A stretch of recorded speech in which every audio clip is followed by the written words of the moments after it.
So I learned about the mental health screening when Caitlin was going into 8th grade. We went to registration for school and there were a lot of forms to fill out, and one of them was for the wellness screen. And actually by the time she did the screen, I'd completely forgotten that we'd even signed up for it. And then I was at work and I got a phone call and they said they were calling about Caitlin, which surprised me because she never got in trouble in school and couldn't really understand why they'd be calling about her. Then they reminded me of the wellness screen that they had done and that there were some indicators that she had really high levels of anxiety and would benefit from speaking with someone. Sorry. And as a mom, I was shocked. I was surprised that something like that, a wellness screen, picked up something that I didn't know about my own daughter, because she was always happy and bubbly and didn't seem like she had a care in the world.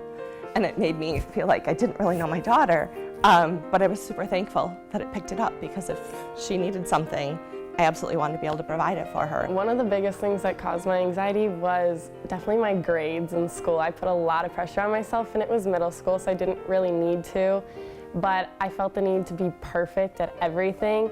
So if that was my grades, I needed perfect A's in all of my classes, and I was also doing track, and I needed to be the best at track, like first in every event. So I think between those two things, I really put so much pressure on myself that my anxiety levels were just through the roof.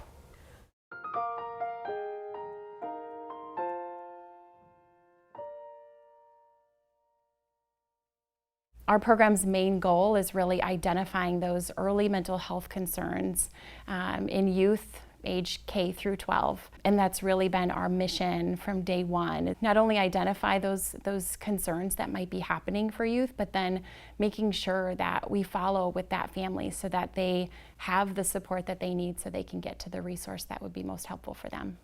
So the scariest trend that I'm seeing right now in our teens and adolescents when it comes to mental health needs is that it's happening earlier than teen and adolescent years. It's starting in those early elementary years. Our students are facing so many emotional barriers and emotional weights that are put on them by just their environmental status, whether it is their socioeconomic status, whether it's their home life, whether it's a split family, whether it's these anxiety pieces that are put on them by themselves. These are all things that our students are facing earlier and earlier now. One of the biggest struggles that I see and one of the biggest concerns that I see is with our high school students is, what do I do after high school? What does that look like? What am I going to do? How am I going to get into the college I want to, or the college that my parents want me to go to? Those stressors and strainers and worries that our students are carrying daily are spewing over into the school day. How they're doing academically, how they're engaging with friends, how they're connecting with family has really been impacted by those concerns that are now stretching down into those early elementary years. Children's mental health is important. Adolescent mental health, just mental health in general for all people is important. And we used to not give enough attention to it. And without that attention, kids won't be able to succeed cognitively, educationally, socially. It really impacts them for their entire life. Children in particular, when they have that access to mental health care, can become much more resilient. I can work with the children for 6-10 sessions and wonderful. It's over, they're done, they're moving on. And adults, sometimes I might have to work with them for a year or two to address that same issue, because that issue has been there for so long and has impacted them in so many ways, compared to a child who's maybe had that issue or that disorder for a little bit of time. And so if I can nip that in the bud at a really young age, they're going to be able to be joyful and have great experiences in their lives and to be able to be a lot more successful than if they wait. 46% of all Wisconsinites will develop a mental health condition, and most of those people will develop a mental health condition before the age of 14. So that's why it's really important that we're providing those services in the schools. With the Thrive program, I will be the bilingual AOTA substance abuse counselor, both at Chilton and at Hilbert. So with that, I will be seeing students who speak English and Spanish. Within Wisconsin, it was 17.5% of adolescents between the ages of 12 to 17 who had used alcohol within the month that they were surveyed.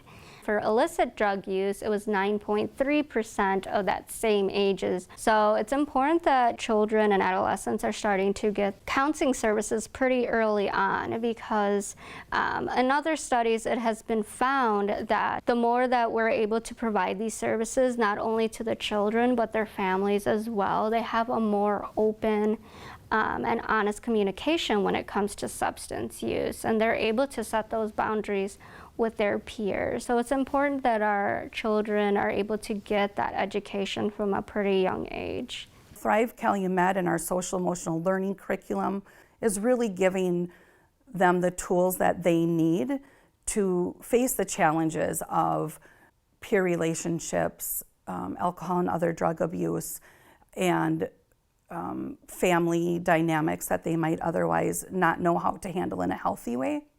Our district feels very fortunate to be part of Thrive Calumet. It has offered our students and families an opportunity that we might otherwise not have been able to provide them.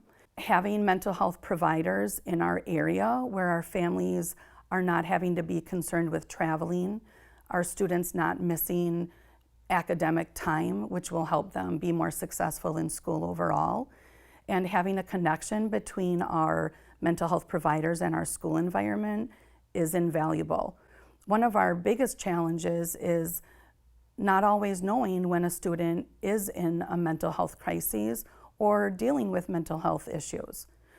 The screening results that we were able to receive after this year have provided our staff the opportunity to really look at what our students are struggling with and for us to be responsive to those needs.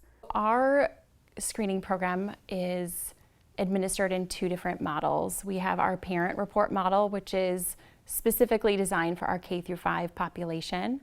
And that is administered right directly to the parent, and they have the opportunity then to share their thoughts and feelings about the symptoms that they're seeing in their child. That's administered online or via a paper copy that goes directly to our team. We do have our youth report model, which is our screening process for our youth aged 11 to 18, so it can be our grades 6 through 12, and that is administered right in the classroom.